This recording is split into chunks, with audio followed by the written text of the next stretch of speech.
Sector 007153, the planet of intelligent flowers.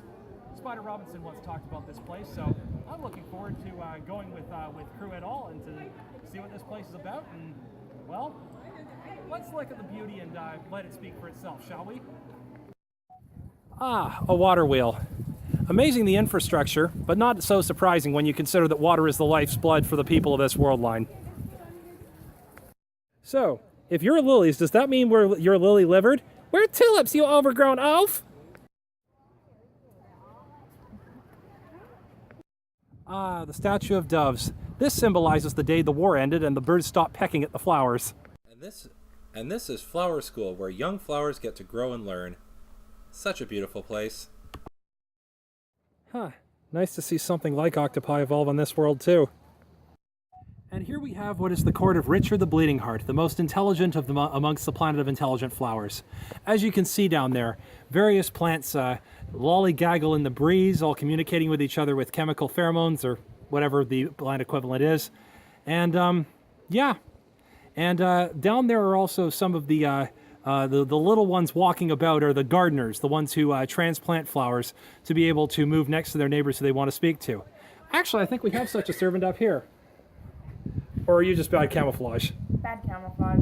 Yeah, should have known, Lana? But anyway, this is the beautiful court, and hopefully I'll get to see it up close.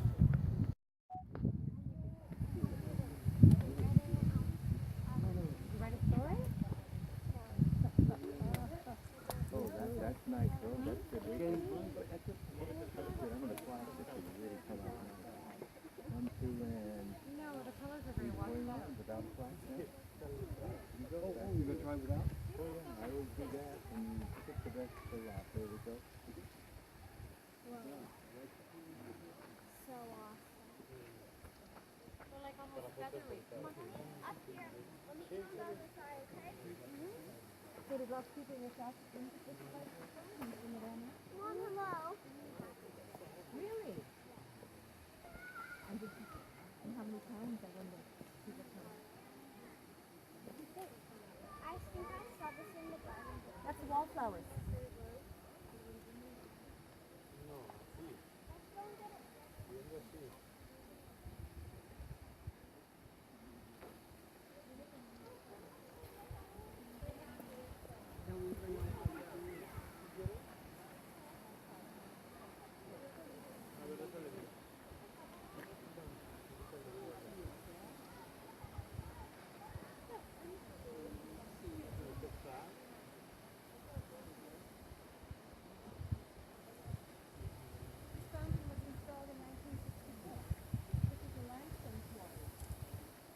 And here we have a pink algae that's native to the planet of intelligent flowers. It kind of just swirls in the pool. It's kind of like the lowest courtiers in the court. But anyway, hope you guys enjoy. I'm just going to focus in a little bit further here so this way you guys can get this real clear. Oh, now I'm going a little blurry. Maybe I should zoom back out. There we go. And here we have the weird origami flowers. They twist themselves into contortions and weird shapes, literally bending over backwards just to please the king. And these are the palace guards. Or at least they look prickly enough. Maybe they're just in ceremonial garb. How do you do, mate? Of course, every group has its hangers-on.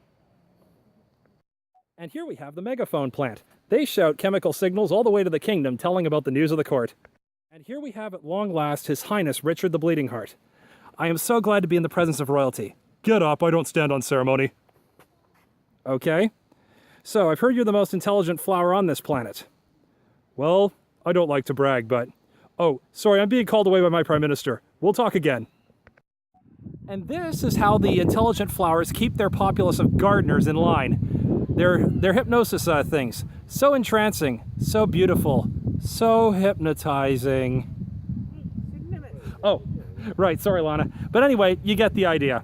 Interesting how control can be kept with something so beautiful, yet so mischievous and nefarious at the same time.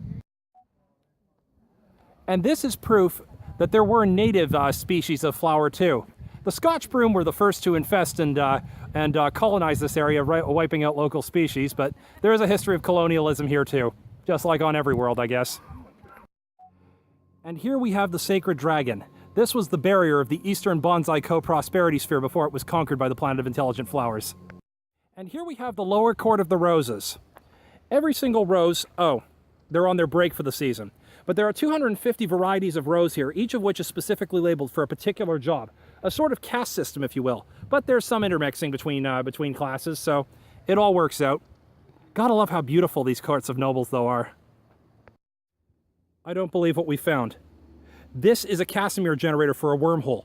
2 spherical plates built inside one another a couple of inches apart, and when set with the perfect but opposing charges, to be able to open a mouth to a Einstein-Rosen bridge. These are garden variety annual flowers working on this. Well, if this planet achieves Type 5 civilization soon, we'll make sure that they sign on to the Interdimensional Sentient Rights Proclamation for all species. But like I said, this is definitely something worth reporting back to the Neo High Committee. And here is some local delicacy that the native plants eat here. Of course, I wouldn't try it, but then again, I'm not a plant. Ah, darn, the bee flew away. Oh, he's above me. Where? He was above me. There's a couple of other bees here, though. Ah, here we go. Ah, just as on every planet, bees actually help the flowers. Sort of a symbiotic relationship. Well, oh, there's the big one. That's known as sass bee. Oh well, missed him.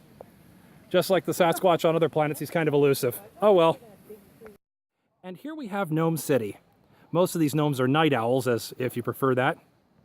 Here we have a little gnome dwelling. Shh, he's probably sleeping. I better not wake him up. Smaller gnomes than on my world. Fair point.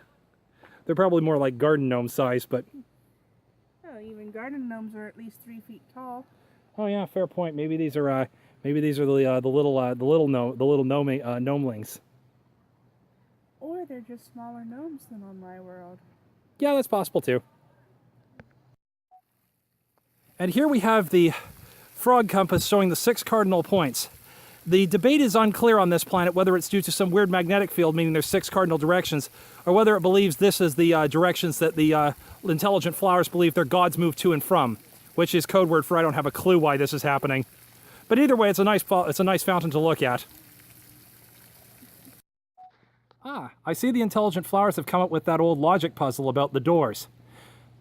The whole solution is basically just ask what one person the opposite would say, and then do the exact opposite of what the other guy would say. You get your truth either way.